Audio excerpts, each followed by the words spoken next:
여호와께서 모세와 아론에게 말씀하여 이르시되 여호와께서 명령하시는 법의 율례를 이제 이르노니 이스라엘 자손에게 일러서 온전하여 흠이 없고 아직 멍에 매지 아니한 붉은 암송아지를 내게로 끌어오게 하고 너는 그것을 제사장 엘라살에게 줄 것이요 그는 그것을 진영 밖으로 끌어내어서 자기 목전에서 잡게 할 것이며 제사장 엘라살은 손가락에 그 피를 찍고 그 피를 해막 앞을 향하여 7번 뿌리고 그 암소를 자기 목전에서 불사르게 하되 그 가죽과 고기와 피와 똥을 불사르게 하고 동시에 제사장은 백향목과 우슬초와 홍색 실을 가져다가 암송아지를 사르는 불 가운데에 던질 것이며 제사장은 자기 옷을 빨고 물로 몸을 씻은 후에 진영에 들어갈 것이라. 그는 저녁까지 부정하니라. 송아지를 불사른 자도 자기의 옷을 물로 빨고 물로 그 몸을 씻을 것이라. 그도 저녁까지 부정하니라. 이에 정결한 자가 암송아지의 재를 거두어 진영 밖 정한 곳에 둘지니 이것은 이스라엘 자손 회중을 위하여 간직하였다가 부정을 씻는 물을 위해 간직할지니 그것은 속죄제니라. 암송아지의 재를 거둔 자도 자기 옷을 빨 것이며 저녁까지 부정하리라.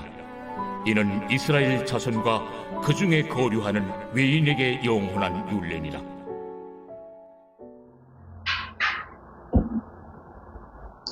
자, 저번 주 말씀을 기억하십니까? 네, 뭐가 기억이 나시나요? 제 선물이죠. 자, 본문은 계속 지금 무엇이 이루어지고 있냐면 고라 사건의 반역 사건에 대한 수습을 지금 계속 하나님께서 하고 계시는 중이십니다. 그래서 저번 주에 뭘 하나님께서 분명히 하시냐면 문제가 되었던 레위 지파와 대제사장의 역할에 대해서 하나님께서 분명히 못 박아 버리세요. 그 중에 우리가 말씀 중에서 우리가 기억해야 할 것은 직분은 선물이라는 것입니다. 여기서 직분은 단지 우리의 명함, 계급 그런 의미가 아니라 역할이라고 생각하면 더 쉽게 이야기할 수 있겠고요. 그리고 그 역할을 하기 위해서 감당하기 위해서 주시는 모든 것들, 시간, 물질, 재능을 포함한 모든 것을 직분이라고 한 단어로 이야기한다고 생각하시면 됩니다. 물론 우리가 오해하면 안 되는 건 하나님이 주신 역할이라는 거예요. 그 의미는 뭐냐면 당연히 내가 지금 악한 일을 하고 있는데 내가 나쁜 일을 하고 있는데 이게 하나님이 나에게 주신 선물이구나, 역할이구나 라고 생각하면 안 된다라는 거예요. 분명히 하나님의 울타리 안에 있어야 그 역할이지 아니면 하나님과 상관이 없는 것입니다. 자, 그 직분을 분명 뭐라고 말씀하시냐면 선물이라고 말씀하셨어요. 이 선물이라는 단어에는 우리가 생각해 볼 많은 의미를 우리가 가지게 됩니다. 먼저 선물이란 나를 근거로 하지 않아요. 다 주신 이의 맘대로라는 것입니다. 왜 선물이라고 분명히 말씀하시냐 하면 이것이 고라의 잘못된 생각이었기 때문에 그렇습니다. 선물인 것을 몰랐어요. 고라는 자신의 가진 능력이라고 생각했기 때문에 자신의 능력에 만족할 수 없었고 그래서 남의 역할을 차지하기 위해서 반역을 일으켰습니다. 그 단순한 진리를 우리도 동일하게 잊어버리고 동일한 잘못을 반복하고 있다는 것입니다. 자꾸 우리는 하나님이 주신 선물인데 우리는 능력이라고 생각을 해요. 그래서 내가 잘난 듯 혹은 내가 못났다라고 생각한다는 것입니다. 하나님이 주신 선물에 우리는 우리의 잣대를 대요. 그래서 이것이 비천을 따지는 우를 우리가 범하기도 한다는 것입니다. 당연히 감사할 수가 없어요. 선물이 아니니까. 그리고 은혜가 되어지지 않는다는 것입니다. 당연히 이들은 우리가 어떻게 살아갈 수밖에 없냐 하면 고라처럼 살아가요. 하나님의 꿈이 아니라 더 이상 자신의 야망을 위해서 살아가게 됩니다. 하나님의 공동체가 아니라 내가 중요할 수밖에 없어요. 분명 우리의 모든 역할은 다 하나님의 선물입니다. 동의하십니까? 물론 선물이라는 단어는 너무 이쁘고 우리에게 좋은 것 같지만 그 선물이 우리에게 마냥 좋지 않을 수도 있습니다. 하나님은 선물이라고 주셨는데 우리가 그게 선물로 보이느냐? 그건 이제 별개의 문제라는 거예요. 선물인데 선물이 아닌 것 같고 마치 하나님이 주시는 하사품인데 우리는 마치 그걸 사약을 받는 듯한 느낌이 들 수도 있다는 것입니다. 분명 그 선물을 받아들이고 그 선물을 우리가 내가 활용하는 데 있어서 시간이 필요할 수도 있습니다. 그러나 중요한 것은 우리의 모든 역할은 다 하나님의 선물이라는 것입니다. 한 주간 자신이 맡은 자리, 그 역할, 그 직분을 소중히 여기시고 여러분들 충성하시며 살아가셨을 줄 믿습니다. 자, 그리고 오늘 본문입니다. 마치 약간 레위기 같은 느낌의 본문이기도 하죠. 이 본문도 동일해요. 여전히 하나님은 고라의 이 사건을 계속 지금 수습해 나가고 있는 상황입니다. 하나님께서 모세와 아론에게 새로운 법의 율례를 말씀하셨습니다. 우리가 잘 알고 있는 부정을 씻는 물에 대해서 하나님께서 오늘 우리에게 가르쳐주고 계십니다. 2절 하나님이 명령을 하시죠. 온전하여 흠이 없는 멍에를 매지 않은 붉은 암송아지를 가져오라 말씀하십니다. 멍에를 매지 않았다라는 의미에는 어떤 의미가 들어가냐면 흠이 없다라는 의미도 들어가요. 왜냐하면 멍에를 매게 되면 그 도구에 의해서 상처를 입기 때문에 그렇습니다. 또한 멍에를 매지 않았다라는 것은 종이 되어지지 않았다라는 의미도 되어집니다. 자, 이 암소를 가지고 뭘 하게 되냐 하면 3절에 제사장 엘르아살이 그것을 진영 밖으로 끌어내어 잡으라 말씀하십니다. 4절에 손가락에 그 피를 묻혀 회막을 향하여 7번 뿌리게 됩니다. 5절 고기와 가죽과 피와 똥을 모두 불사르라 말씀하십니다. 그러니까 이 말은 한마디로 말하면 어떤 의미가 되어지냐면 암송아지를 그러니까 통째로 불살라 버리라는 의미가 되어집니다. 자, 그런데 이 암송아지를 불사르는 데 있어서 또 다른 재료들이 들어가요. 그게 6절에 나오는 얼마만큼 이 재료들을 집어넣는지는 모르지만 뭐가 들어갑니까? 백향목과 우슬초와 홍색실이 들어가게 됩니다. 그리고 이것을 가지고 최종으로 뭘 만드냐 하면 부정을 씻는 물, 정결케 하는 물이 이제 만들어지는 거예요. 이 다 태운 재를 긁어서 물과 섞어서 정결케 하는 물로 사용을 합니다. 백향목은 따로 설명할 필요가 없겠죠. 이스라엘 백성들이 가장 중요하고 귀하게 여기는 나무였습니다. 생명의 영원성을 상징하기도 하고요. 우슬초 역시 우리가 잘 기억하죠. 출애굽할 때 쓰였던 보잘것없는 관목이지만 어린 양의 피를 무늬 임방과 좌우 설주에 바를 때 우슬초를 통해서 발랐어요. 그리고 문둥병이 걸렸다가 나음을 입은 자들의 정결 의식에도 사용되어졌습니다. 시체와 접촉하여 부정해진 자들에게도 사용해졌고 부정해진 사람과 사물에도 사용합니다. 다윗의 시편 51편 7절에도 등장을 해요. 그 시편 51편은 어떤 내용이 가지고 있냐면 밧세바 사건입니다. 그래서 다윗이 뭐라고 말하냐면 우슬초로 나를 정결케 하소서 말합니다. 신약시대의 십자가에 예수님께서 포도주의 해용을 이 우슬초에 매달았습니다. 그러니까 이 우슬초는 뭐에 사용되어지냐 하면 주로 어떤 의미를 가지냐 하면 정결, 속죄와 연결이 되어집니다. 홍색실은 되게 우리가 낯설죠. 그죠? 참나무에서 모은 그 방패 모양의 벌레가 있대요. 그 벌레 알에서 얻는 주홍색 물감이라고 합니다. 딱 들었을 때 어떤 느낌이냐면 구하기 굉장히 힘들겠다라는 느낌이 듭니다. 그래서 굉장히 귀해요. 더군다나 이 벌레의 알을 통해서 얻은 이 염료는 색이 변하지 않는다라고 합니다. 성막에 사용되어지는 천과 제사장의 의복을 염색하는 데 사용되어졌습니다. 그러니까 부패하지 않은 영원성을 상징하는 백향목, 촉죄와 정결을 상징하는 우슬초, 강력한 생명력 혹은 고귀함을 상징하는 홍색실이 같이 붉은 암소와 같이 태워지게 됩니다. 제사장과 불사른 자도 부정하게 될 것입니다. 이에 정결한 자가 암송아지의 죄를 거두어 진영 밖 정한 곳에 두게 됩니다. 이것을 잘 간직하였다가 특별한 역할을 하게 되는데요.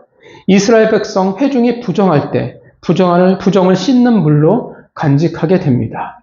아마도 13절에 나오는 내용들 13절을 볼까요? 물을 그에게 뿌리지 아니함으로 깨끗하게 되지 못하고 라는 말들을 볼 때 아마도 부정한 자들에게 이 물을 뿌려서 사용했다라는 것을 알 수 있습니다. 이 법은 이스라엘과 그 중에 거하는 모든 외국인들에게 적용되어지는 하나님의 법이었습니다. 오늘 본문은 바로 부정을 씻는 물을 만드는 방법이었습니다. 어떤 느낌이 드십니까? 저는 약간 옛날 동화 같은 느낌이 들기도 해요. 약간 마법 같은 느낌? 그죠? 마법사들이 커다란 솥단지에 이것저것 막 부어서 끓이잖아요. 그리고 신비한 마법의 약이 만드는 것 같은 느낌. 왠지 어떻게 해요? 이 암송아지의 잿물을 딱 하면 모든 죄가 씻겨나가는 특별한 어떤 약 같은 느낌이 되어지기도 합니다. 자, 왜 이런 법을 하나님이 만드셨을까요? 왜 갑자기 하나님이 소위 말하는 부정을 씻는 물을 만드셨을까요? 분명히 이 물의 목적은 단 한 가지예요. 바로 부정함을 깨끗하게 하기 위해서, 정결케 하기 위해서 하나님이 만드신 것입니다. 정결함이 목적이에요. 그것을 위해 특별히 만든 암송아지 및 여타 재료가 들어간 잿물이라는 것입니다.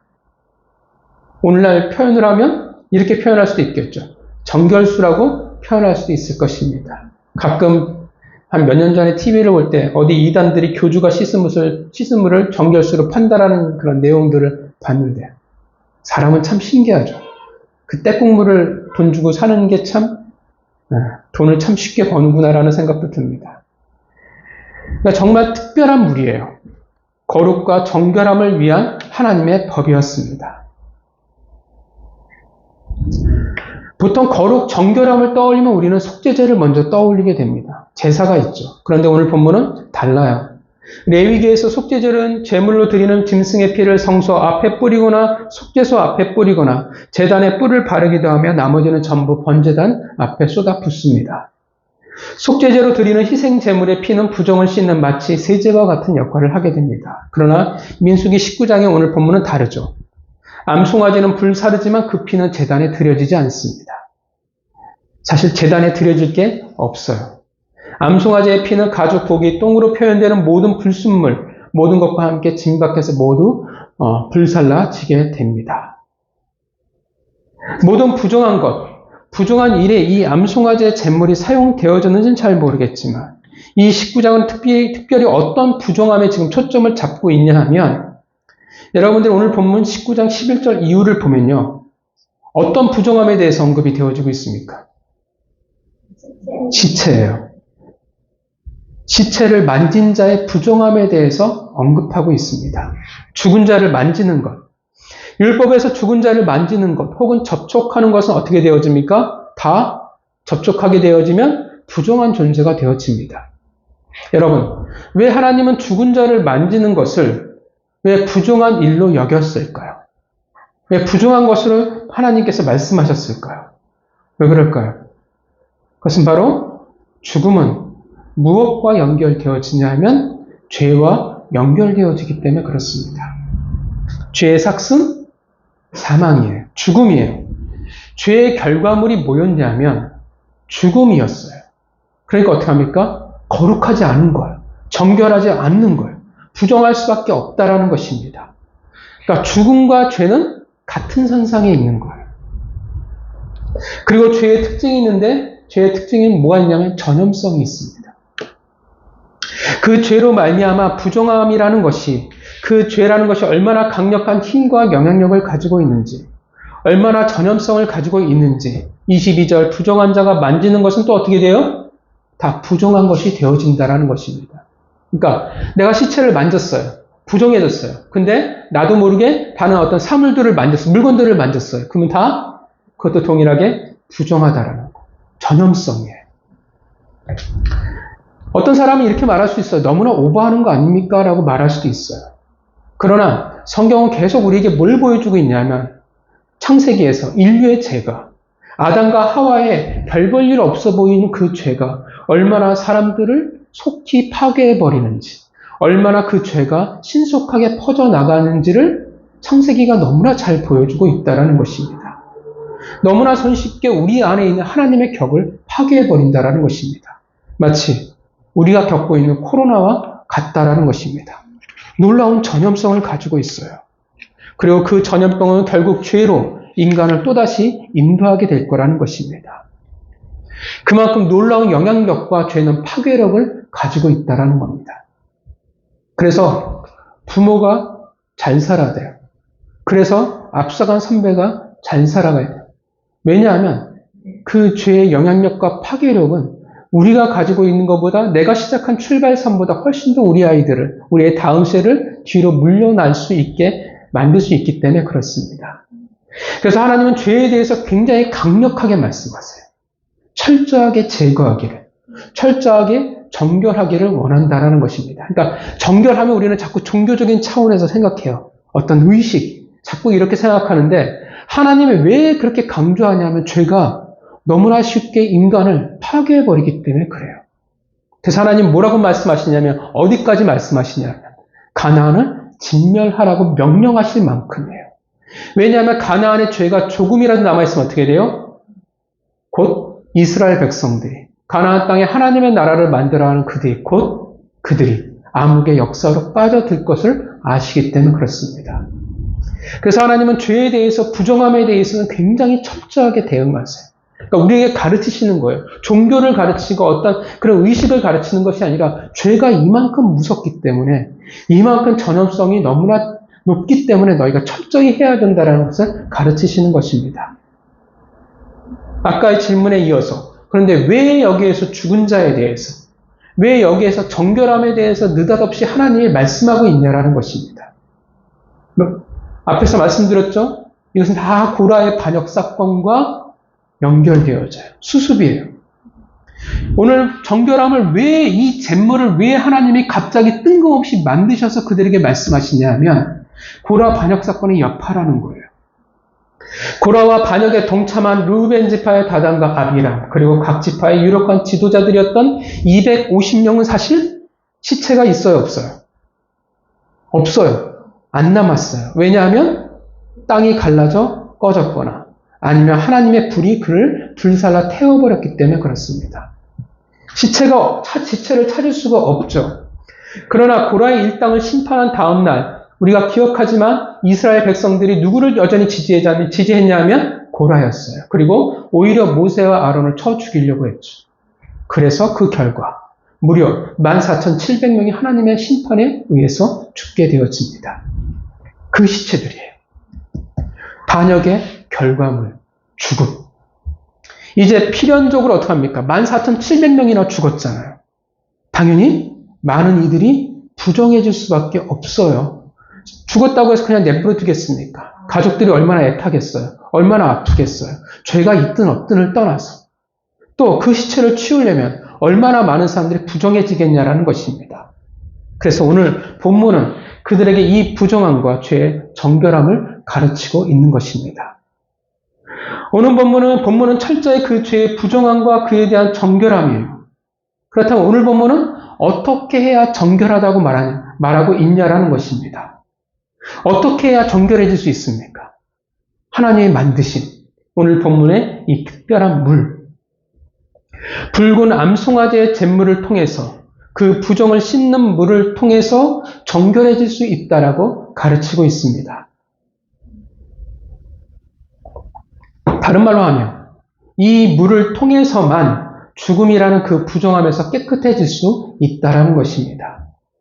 그리고 2절 이후부터 이 정결함의 물이 어떠한 의미를 가지고 있는지 성경은 이제 쭉 모델을 보여주고 있는 거예요. 2절을 볼까요? 2절을 같이 읽어보겠습니다. 시작. 여호와께서 명령하시는 법의 율례를 이제 이르노니 이스라엘 자손에게 일러서 온전하여 흠이 없고 아직 멍에를 매지 아니한 붉은 암송아지를 내게로 끌고 오게 하고. 되게 낯익은 여러분 문구가 보이실 겁니다. 뭐가 보이냐면 온전하여 흠이 없고 멍에를 매지 아니한. 여러분 뭔가 우리가 비슷한 걸 들었죠? 봤죠? 그죠? 그쵸. 예수 그리스도예요. 사실 대놓고 지금 표현하고 우리는 잘 알지만 아직 이 시대의 백성들은 뭔지를 모르겠지만 우리는 되게 익숙하네? 예수 그리스도? 라고 우리는 연결되어진다라는 것입니다. 그럼 상식적으로 생각해 볼 때 붉은 암송아지의 붉은은 뭘 상징하게 될까요? 결국 예수 그리스도의 피를 상징하게 될 겁니다. 암송아지를 태워 만든 제물은 결국 뭐냐면 신약시대의 예수 그리스도, 그 보혈의 피, 그 생수를 의미하고 있다는 것입니다. 3절에서도 마찬가지예요. 3절에서도 굳이 붉은 암송아지를 어디서 태워요? 진 밖에서 태우라고 말해요. 왜요? 보통 우리가 희생제물 같은 거 태우려면 어디서 태워야 돼요? 성소에서 태워야 되잖아요. 진 밖이 아니라 진 안에서 태워야 되잖아요. 근데 성경은 꼭 집어서 뭐라고 말하냐면 진 밖에서 태우라고 해요. 왜 그럴까요? 우리가 기억하지만 예수 그리스도의 십자가가 어디에 세워집니까? 그렇죠. 골고다 언덕. 예루살렘 성 안이 아니라 성 밖에 십자가가 세워지게 됩니다. 거기서 어떻게 돼요? 희생제물이 진 밖에서 희생제물이 되어진다라는 것입니다. 6절에 나오는 백향목, 우슬초, 홍색실 다 마찬가지예요. 누구와 연결되어져요? 예수 그리스도와 연결되어지고 예수 그리스도께서 하시는 사역과 연결되어진다라는 것입니다. 그렇다면 오늘 본문은 사실 붉은 암송아지의 제물을 이야기하지만 다 통틀어서 지금 뭘 얘기하고 있냐면 예수 그리스도예요. 뭐라고 말하고 있습니까? 어떻게 정결해질 수 있냐? 어떻게 해야 너희의 죄를 해결할 수 있냐라는 거예요. 부정을 씻는 암송아지의 제물인데 결국 무엇을 보여주냐면 예수 그리스도를 통해서만이 너희가 정결해질 수 있다라는 것입니다. 요한복음 14장 6절 내가 곧 길이요 진리요 생명이니 나로 말미암지 않고는 아버지께로 올 자가 없느니라. 부정한 자는 하나님 앞에 나아갈 수 없습니다. 죄의 삭은 사망입니다. 죽은 자는, 부정한 자는 하나님께 가까이 나아갈 수 없어요. 죄라는 심각한 전염병을 가진 자들은 하나님 앞에 서 있을 수 없다라는, 공동체가 될 수 없다라는 거예요. 오직 생명수로 우리를 정결케 하시는 예수 그리스도를 통해서만 우리는 하나님 앞에 그의 공동체 안에 속해 있을 수 있습니다. 예수 그리스도께서 이제 우리를 정결케 하셨습니다. 믿으십니까? 그래서 더 이상 구약에 나오는 이런 붉은 암송아지의 제물은 더 이상 존재하지 않아요. 만들 수는 있지만 더 이상 필요가 없어요. 왜냐하면 예수 그리스도께서 율법을 완성하심으로 정결법은 더 이상 우리에게 존재하지 않습니다. 이제는 예수 그리스도께서 말씀을 완전히 성취하심으로 불완전한 방법이 그림자라는 것이 존재할 필요가 없다라는 것입니다. 히브리서 9장 13절부터 14절 염소와 황소의 피와 암송아지의 재로 부정한 자에게 뿌려 그 육체를 정결케 하여 거룩해 하거든. 하물며 영원하신 성령으로 말미암아 흠 없는 자기를 하나님께 드린 그리스도의 피가 어찌 너희 양심으로 죽은 행실에서 깨끗하게 하고 살아계신 하나님을 섬기게 못하게 하겠느냐. 분명 우리는 예수 그리스도를 통해서 그 부정을 씻는 보혈의 피로 우리는 모두 다 정결케 되었습니다. 믿으십니까? 여러분들이 정결하신 것을 다 믿으십니까? 그런데 이런 문제가 생기죠. 이런 질문이 생겨요. 그런데 진짜 저 사람은 정결할까? 저 교회 저 집사는, 저 성도는 진짜 정결한 사람이 저럴 수 있을까? 라는 질문이 우리는 생각이 떠오르게 될 수밖에 없다라는 거예요. 그걸 바꿔 말한다면 예수 그리스도를 믿고 영접해서 내가 거룩하게 되었다면, 정결하게 되었다면, 그렇다면 나의 정결함의 문제는 이제 끝난 걸까? 여러분들 어떻게 생각하십니까? 정결하시죠? 그럼 여러분들의 정결함의 문제는 끝났습니까? 맞기도 한 것 같기도. 그쵸, 계속 씻고하죠. 맞는 것 같기도 하고 아닌 것 같기도 하고. 마치 이단들이 우리한테 시비를 걸 때 당신은 의인입니까? 묻는 것과 비슷하죠. 의인인 것 같기도 한데 내 삶을 보면 아닌 것 같기도 하고. 답은 아시죠? 우리는 모두 다 의인입니다. 내가 아무리 잘못해도 우리는 모두 다 의인입니다. 자, 분명 우리는 정결함을 얻었어요. 그래서 어떡합니까? 우리는 죄의 문제를 단 한 번에 다 해결했어요. 근데 우리의 근본적인 문제, 그 죄의 문제는 해결했는데 남은 게 있다라는 거예요. 뭐가 남아있냐면 죄라는 문제가 해결되어서 이제 하나님에게 속한 자가 되었는데 뭐가 남아있냐면 우리는 삶이라는 문제가 남아있다라는 것입니다. 정결함의 문제는 분명 단 한 번에 해결되어서 이제 하나님의 백성이 됐어요. 생명에 관한, 소속에 관한 문제는 이제 끝난 거예요. 근데 이제 앞으로 이 땅을 살아가야 할 정결한 자로서의 삶의 문제가 남아있다라는 것입니다. 정결해졌으니까. 당연히 이제 어떻게 해야 돼요? 정결한 자의 삶을 살아가야 된다라는 거예요. 그것을 너무나 잘 보여주는 것이 예수님의 세족식이에요. 어떡합니까? 예수님이 뭐라고 말씀하세요? 이미 목욕한 자는 발밖에 씻을 필요가 없느니라. 그리스도인으로서 정결한 삶이 필요하다라는 것입니다. 자, 그렇다면 이제 이런 질문을 할 수 있겠죠? 그럼 우리가 삶에서 어떻게 정결할 수 있을까? 어떻게 정결할 수 있을까요? 열심히 기도하면, 열심히 예배를 드리면, 열심히 금식을 하면, 열심히 헌금을 하면, 열심히 헌신을 하면, 물론 그것도 정결한 삶의 한 모습이 되어지겠죠. 그러나 본문에서 말하고 있는 일상에서의 삶, 그 삶에서 우리가 정결하다라는 것은 무엇을 통해 말할 수 있을까요? 어떻게 우리가 삶 속에서 정결하다라고 말할 수 있을까요? 뭡니까? 오늘 본문이 우리에게 쭉 보여주고 있는 것. 하나님의 방법대로예요. 이해가십니까? 하나님의 방법대로 살아가는 거예요. 예수 그리스도도 마찬가지셨죠. 오셔서 어떡합니까? 혼자 독자 노선을 걸어가신 게 아니에요. 하나님의 말씀대로 예언을 성취하셨습니다. 본문도 무엇을 우리에게 보여주고 있어요? 하나님의 말씀대로예요. 여러분, 이 암송아지로 만든 제물이 특별한 능력을 가지고 있었을까요? 정말 이 암송아지로 만든 제물을 그 사랑에 부어버리면 죄가 갑자기 사라지는 특별한 능력, 그런 어떤 특별한 어떤 약초와 어떤 그런 특별한 능력을 가진 물로 변했을까요? 신비한 힘을 가지고 있었을까요? 정말 말 그대로 죄를 씻어주는 생명의 물이었을까요? 어떻게 생각하십니까? 어떻게 생각하세요? 아니에요. 그냥 더러운 물이에요. 그냥 잿물이 섞인 물이었을 뿐이에요. 아무 효능이 없었어요. 사실 이 암송아지를 태울 때 여러분 꼭 우슬초와 백향목과 홍색실을 집어넣어야 했을까요? 다른 건 안 될까요? 하나님의 성소에 받쳐진 진설병이 훨씬 더 가치 있어 보이잖아요. 향유를 드리면 좀 어떨까요? 우리가 저저번 주에 얘기했던 아론의 쌍난 지팡이의 그 아몬드는 좀 어떨까요? 이거보다 더 좋은 곳이 있을 텐데. 금을 집어넣어도 괜찮잖아요. 굳이 암송아지보다도 차라리 어린 양을 바치는 게 더 의미가 있지 않을까요? 그런데 왜 꼭 이렇게 하냐라는 거예요.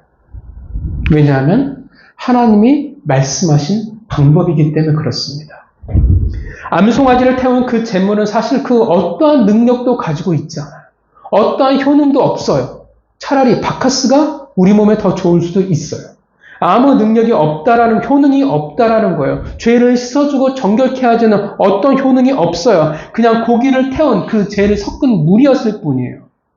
그런데 죄를 씻는 그 정결함은 어디에서 오는 거냐 하면, 어디에서 그 능력이 있는 것이냐 하면 바로 하나님의 말씀이라는 것입니다. 믿으십니까? 그 말씀하신 그 하나님의 방법에 능력이 있는 것입니다.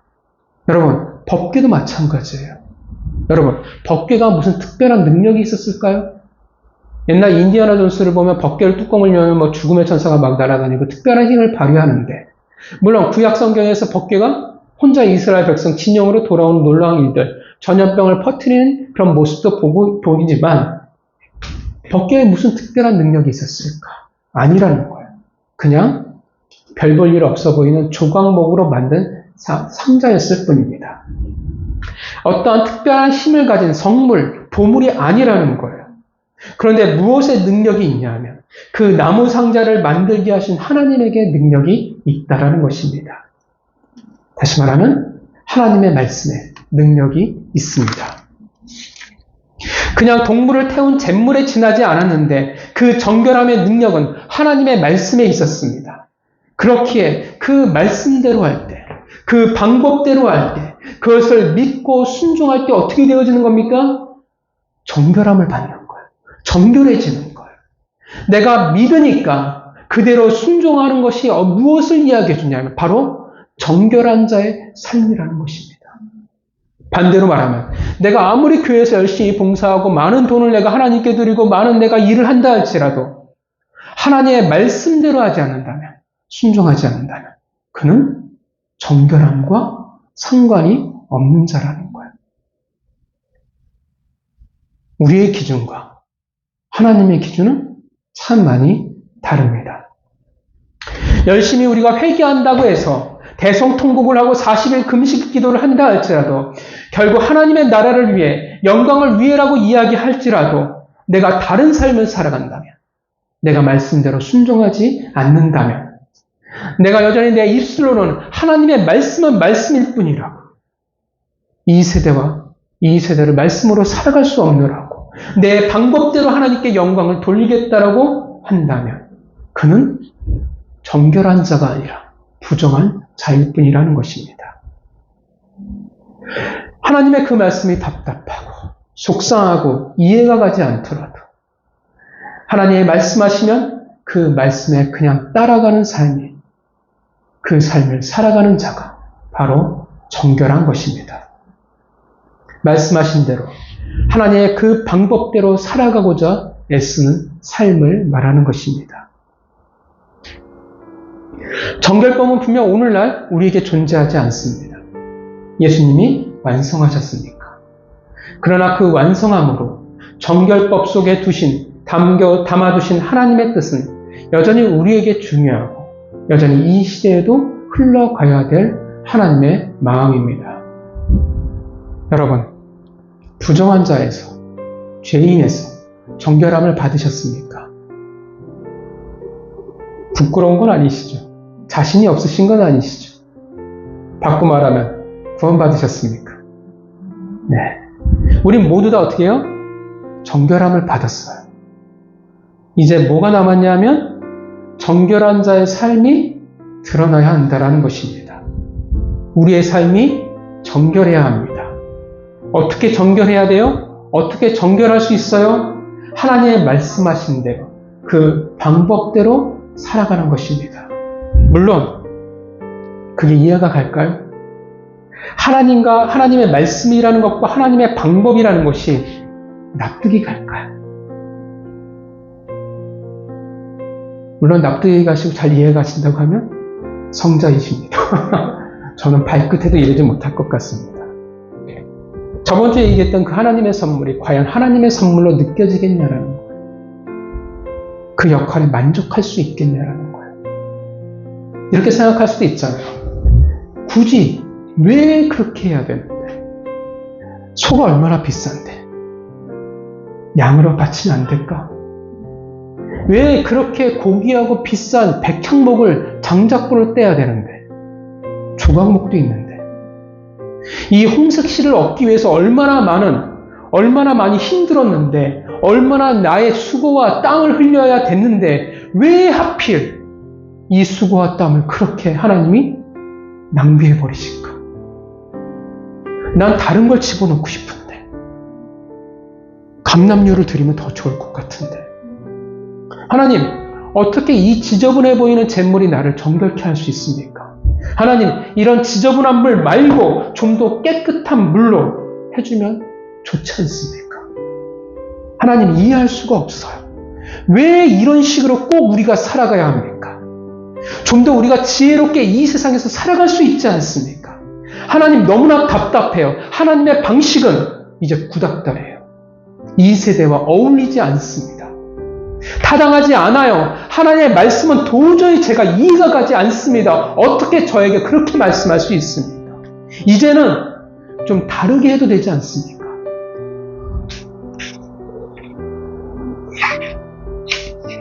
하나님, 시대가 이제 어떤 시대가 되었는데 아직도 옛날처럼 구닥다리로 우리에게 말씀하십니까?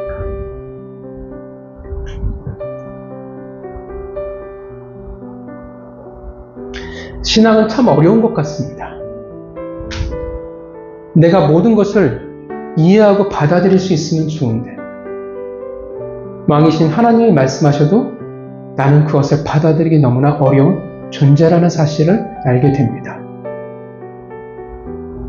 또 하나님 입장에서 보면, 반대 입장에서 보면 참 납득시키기 어렵겠구나라고 생각이 들어요. 납득시키기 어려우니까 성경이 주구장창 뭘 얘기해요? 믿음이에요.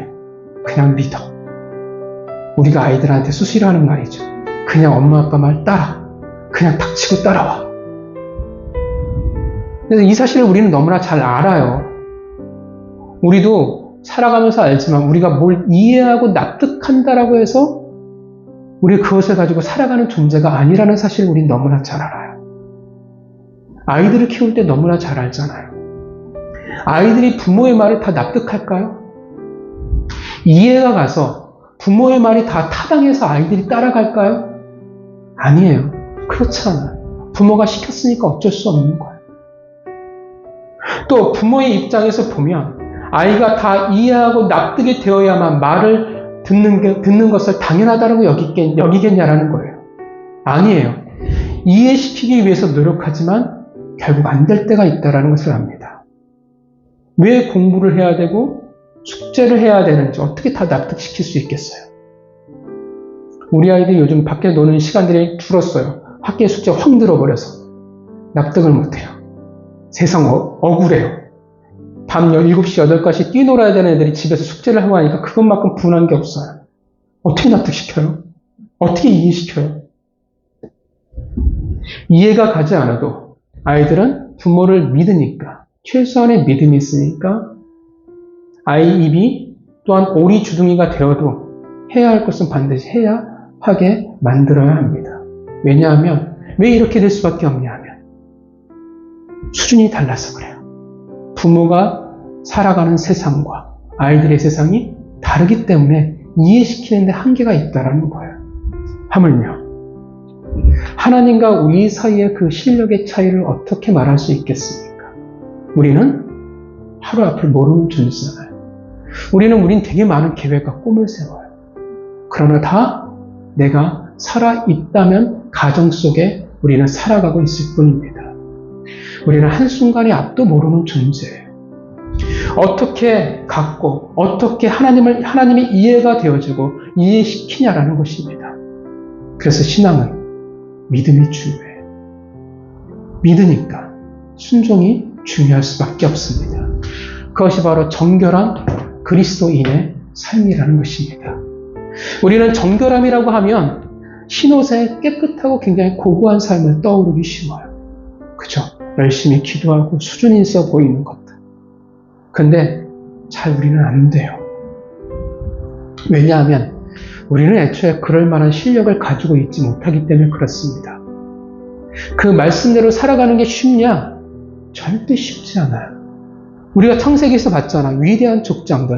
아브라함이 쉬웠냐? 쉽지 않았다라는 것을 성경이 보여줘요.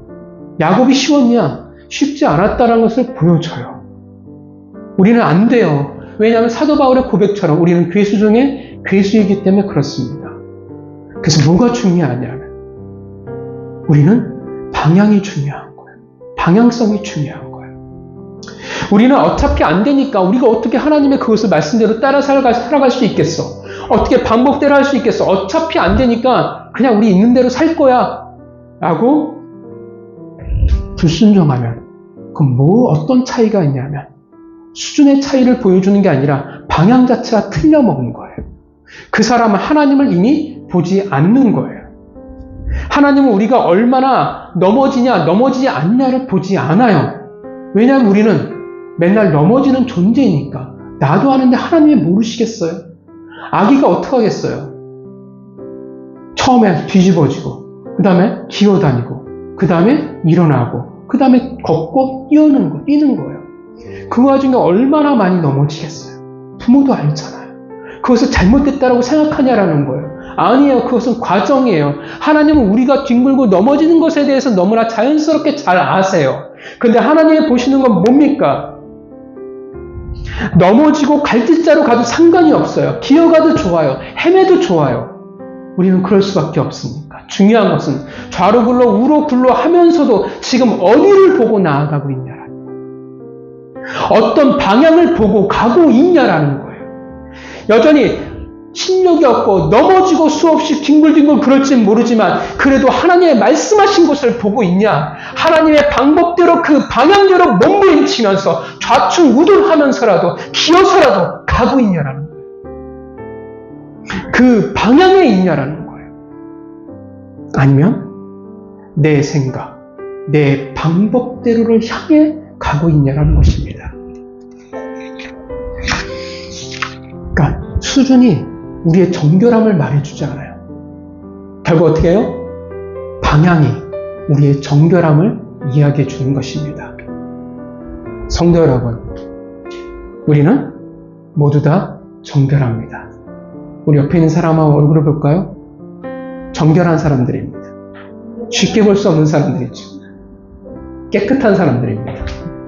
믿으시죠? 우리의 힘과 능력이 아니라 우리를 정결케 하신 예수 그리스도로 말미암아 우리는 정결한 자가 되었습니다. 우리는 그래서 그분을 믿고 따랐어요. 이제 우리는 우리의 삶에서 마땅히 정결한 삶을 살아가야 합니다. 정결함이란 깨끗하다의 의미를 가지고 있기도 하지만 또 한편으로는 분리되어지다의 의미도 가지고 있습니다. 죄로부터 내 생각과 내 방법에서 분리되어지는 것입니다. 그래서 이제 다른 삶을 살아가는 거예요. 다른 방향이 생긴 거예요. 그래서 우리가 말씀을 알아야 되는 이유이기도 합니다. 말씀을 모를 때 그 세대는 암흑기에 빠질 수밖에 없어요. 알아야 암송아지의 백향목의 우슬초에 홍색실을 태울 수 있겠죠. 알아야 그 방법을 알고 알아야 순종할 수 있겠죠. 알지 못하는 자는 아무리 그 마음이 좋다 할지라도 어떻게 되어져요? 한계가 있을 수밖에 없어요.